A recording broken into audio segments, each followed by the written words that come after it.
हरिओम। नागपंचमी। नागपंचमी अर्थात नाग देवता के पूजन का दिवस। वैसे तो कुछ ऐसी भी जातियां हैं जो वर्ष भर नाग देवता की पूजा करती है। गुजरात में वह जाति रबारी देसाई कही जाती है। किंतु नागपंचमी के दिन तो सभी लोग नाग देवता की पूजा करते हैं। विचारकों का कहना है कि पूर्व काल में जब मनुष्य ने खेती करना आरंभ किया था, तब खेत में छिड़की जाने वाली फल रक्षक दवाओं तथा दवा छिड़कने के साधनों का विकास नहीं हुआ था। उस समय खेती को नष्ट करने वाले चूहों तथा अन्य छोटे जीव जंतुओं को नाग देवता स्वाहा कर जाते थे और खेती की रक्षा हो जाती थी। इसके कारण मानव समाज अपने को उनका ऋणी मानता था। इसके अलावा खेत में हल चलाते वक्त कभी कभार नाग अथवा नागिन हल के नीचे आ जाए तो वे बदला लिए बिना नहीं रहते।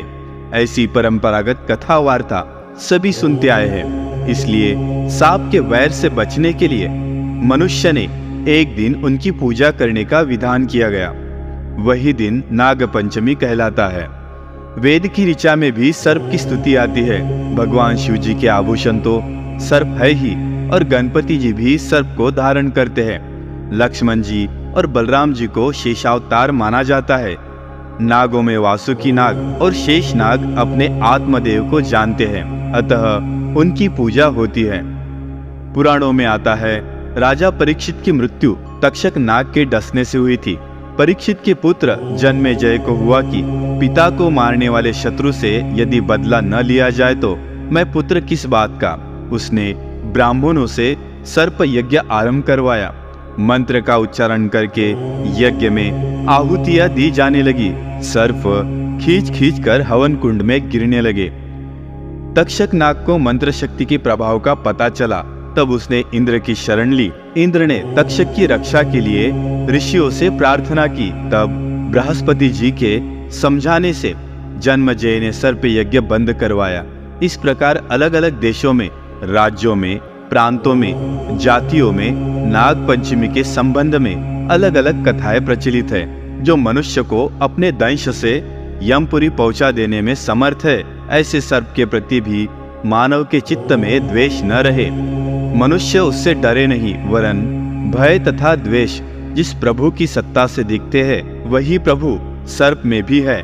इस भावना से नागपंचमी के दिन नाग की पूजा करें।